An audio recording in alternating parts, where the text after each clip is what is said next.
Ya, Assalamualaikum warahmatullahi wabarakatuh.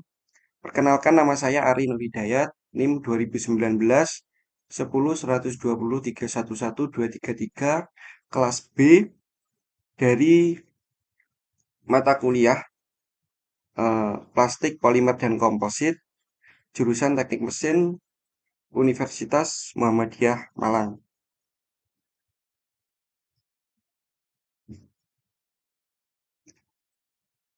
Ya, untuk yang pertama yaitu saya akan menjelaskan pengertian material komposit. Material komposit adalah sebuah atau sekumpul material yang terbuat dari dua bahan atau lebih, yang tetap terpisah dan berbeda dalam level makroskopik selagi membentuk komponen tunggal. Kemudian ada dasar material komposit.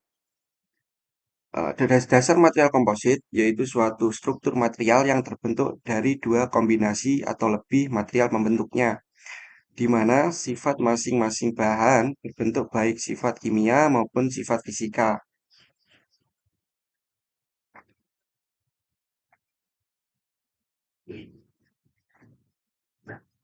Ada mikrostruktur dan makrostruktur.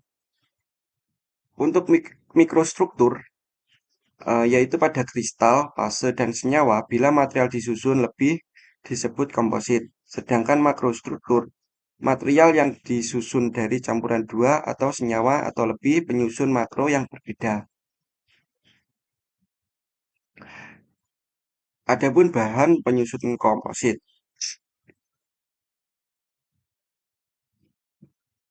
ada dua penyusun komposit yaitu matrik dan reinforcement atau filler. Untuk matrik, yaitu peran dari matrik sebagai pengikat penguat, bagian sekunder yang menahan beban, sehingga besar kecilnya kekuatan tergantung matrik pembentuknya. Kemudian ada filler atau reinforcement, yaitu bahan pengisi matrik yang digunakan untuk memperbaiki sifat dan struktur matrik, dan mampu menjadi bahan penguat matrik pada komposit. Berikutnya yaitu perbedaan komposit dan alloy. Secara substansi, komposit adalah eh, secara mikroskopis masih menampakkan adanya komponen matrik dan filler. Sedangkan alloy yaitu telah terjadi perpaduan yang homogen antara matrik dan filler. Kemudian ada klasifikasi komposit. Ada tiga klasifikasi komposit yaitu metal matrik komposit, keramik matrik komposit, dan polimer matrik komposit. Metal, metal matrik komposit atau disingkat MMC yaitu bahan yang menggunakan metal atau logam sebagai matriknya. Yang kedua yaitu keramik matrik komposit atau CMC.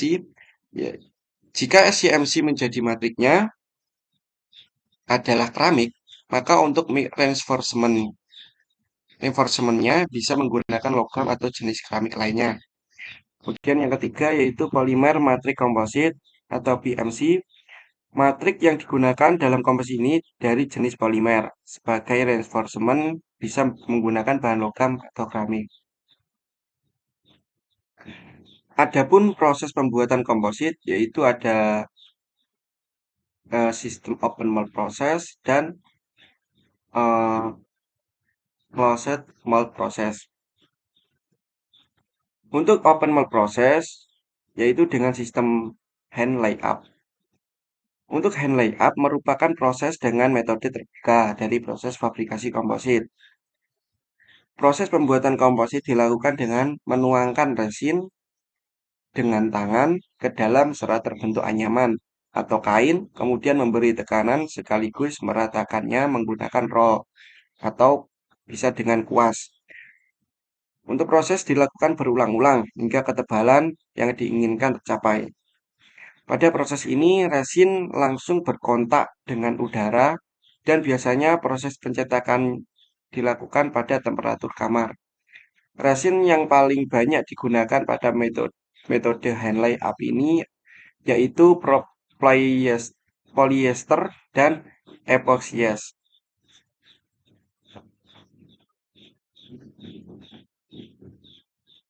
Untuk proses pembuatan komposit berikutnya yaitu dengan closed mold process atau eh, pembuatan tertutup dengan sistem compression molding.